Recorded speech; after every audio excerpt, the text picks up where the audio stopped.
శాపం అనే మోయాబులో ఉండిపోయారు, నాశనం అనే మోయాబులో ఉండిపోయారు. సరే, మీరేమో మోయాబును వదిలి దేవుళ్ళకి వస్తే మనలో కొంతమంది మళ్ళా సుఖము అనే ఇంటికి పరిమితమయ్యారు.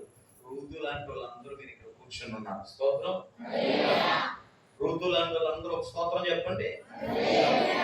మీకు క్లారిటీ ఉన్నదంటే దేవుని హల్లెలూయా. రూతు లాంటి వాళ్ళందరూ